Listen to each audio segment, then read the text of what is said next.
بيتزا المطاعم بكل اسرارها، عجينه طريه زي الريشه، عايزه اقولك جبنه مطاطيه، هتبقي استاذه بجد فيها. تعالوا بينا نعمل مع بعض صاج بيتزا بحشوات مختلفه، عايزه اقولك في 5 دقايق ومش هياخد منك وقت خالص.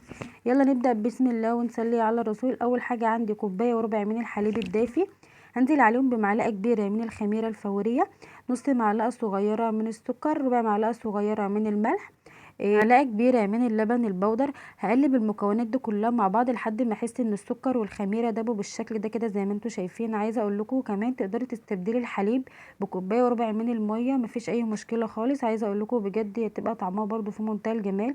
بعد كده هنزل باربع كوبايات من الدقيق، ما يعادل 500 جرام، وابتدي اقلب بقى الدقيق بالشكل القمر ده كده زي ما انتم شايفين. عايزه اقول لكم العجينه ديت بتبقى سهله جدا جدا وبسيطه، مش متعبه خالص في العجن ولا اي حاجه. بتبتدي تلم كده الدقيق بالشكل ده كده زي ما انتم شايفين بكل سهوله، وهبتدي اعجن العجينه بتاعتي من حوالي 5 دقايق ل10 دقايق بالشكل ده كده عشان تديني عجينه هشه وطريه. شايفين بسم الله ما شاء الله. عايزه اقول لكم بجد سهله جدا وبسيطه، ما اخدتش مني وقت خالص. طبعا احنا كلنا زهقانين من حر الصيف والاكل، تقدري تقومي تعمليها لاولادك في 5 دقايق وانت واقفه، هتخمر معاكي على طول بكل سهوله. بعد ما لميت العجينه بالشكل ده كده هبتدي بقى انزل بمعلقتين كبار من الزيت الزيتون زي ما انتم شايفين كده. وطبعا لو مش متوفر عندك زيت زيتون تقدري تحطي معلقتين زيت، اي نوع زيت عندك. عايزه اقول لكم ان معلقتين الزيت دول في الاخر بيفرقوا جدا في طراوه العجينه بالشكل ده كده زي ما انتم شايفين، وتحسي ان العجينه لمت في ايدك بسهوله وايديكي كمان طالعه منها نضيفه. بعد كده بقى اسيبها تخمر حوالي نص ساعه. بعد النص ساعه بالظبط زي ما انتم شايفين كده الجو حر جدا، ما اخدتش مني وقت خالص. شايفين بالشكل ده كده كانت العجينه بتاعتي خمرت. بعد كده هجيب الصاج بتاع الفرن اللي هو الصاج العادي بتاع الفرن، لو مش متوفر عندك صاج فرن تقدري تجيبي الصاج، اي صاج عندك كبير بالشكل ده كده. ابتديت افرد في العجينه.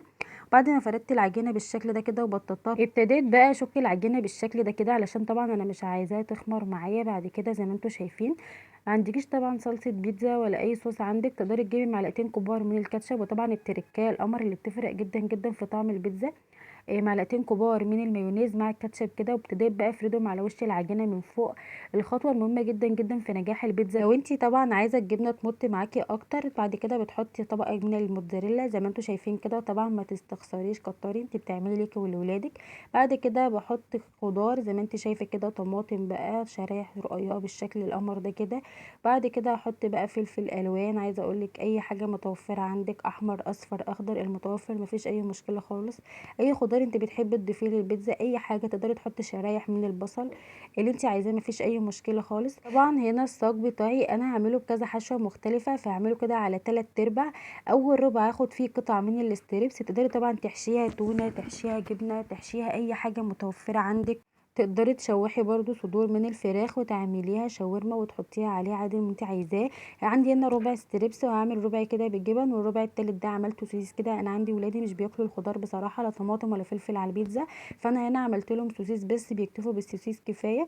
هحط بقى الربع ده كده هحطه جبنه كده، شرايح من الجبنه الشيدر، وطبعا شرايح من الجبنه الرومي، اي حاجه عندك حطيها اللي انت شايفاه كده. وابتدي بقى احط على قطع الستريبس ده طعامها كده شرايح من الشيدر عشان تسيح كده على وشها ويبقى شكلها في منتهى الجمال. هنا بقى عملت ربع ستريبس وربع جبن وربع سوسيس. تقدري بقى اي اضافات عندك تحطيها، بتلمي بواقي التلاجة كلها تحطيها فيها. تقدري تحطي سلامي، بيبروني، ميكس جبن، تونه، اي حاجه عندك انت عايزه تحطيها في البيتزا مفيش اي مشكله خالص، مش هتقولك لا. انا عندي ولادي بيحبوا السوسيس بصراحه، فطبعا انا مش بحب احط السوسيس وهو يعني ايه طري كده، بحب اشوحه كده شويه بشعره ملح وفلفل كده، واديله تشويحه كده على النار في معلقه من الزبده، وابتدي بقى احطه على وش البيتزا عشان يبقى مستحب اكتر ويحبوا ياكلوه. مش بحب بصراحه احطه زي ما بيبقى جاي كده، لازم اقطعه كده شرايح واشوحه شويه. وبعد كده بقى حطيت جبنه موتزاريلا بالشكل القمر ده زي ما انتم شايفين، وتوست كده لاولادك زي ما انت شايفه كده ودلعيهم. وبعد كده شرايح من الزيتون الاسمر الاخضر، اي حاجه متوفره عندك. هاخدها بقى على الفرن على الرف الوسطاني بالشكل ده كده، هتقعد حوالي 10 دقايق بالظبط على نار عاليه جدا. وطبعا اول ما تاخد لون من تحت نقوم مولعه عليها الشوايه واخده لون بسيط جدا جدا من فوق زي ما انتم شايفين كده، وتطلع بقى بسم الله ما شاء الله. قطعها بقى لاولادك وبالهنا يا رب على قلبهم. عايزه اقول لكم بجد كان طعمها جميل جدا جدا. عايزه اقول لكم كل اللي هيدوقها بجد مش هيصدق ان انت عاملاها في البيت. مفيش وجه مقارنه خالص بين طعم العجينه دي وبتاعه المطاعم. زي ما انت شايفه كده بسم الله ما شاء الله، العجينه هشه جدا جدا والجبنه مطاطيه بالشكل ده كده زي ما انتم شايفين. عايزه اقول لكم بسم الله ما شاء الله طراوه وطعم بجد خطير. ليه بالغالي تشتريها وانت ممكن تعمليها في البيت تطلع معاكي احلى واجمل من المطاعم الف مره. غير كأنك ضامنه نظافه ايدك. شايفين الجبنه بتمط ازاي وجميله بجد خطيره. طبعا هاتي نوع جبنه كويس عشان يدي معاكي نتيجه كويسه وطعم في الاخر خرافي. وطبعا لو عجبكم الفيديو ما تنسونيش في اللايك والشير والاشتراك في القناه. والسلام عليكم ورحمه الله. باي باي. ادعمونا بلايك للفيديو واشتراك بالقناة، فهذا يدعمنا كثيرا.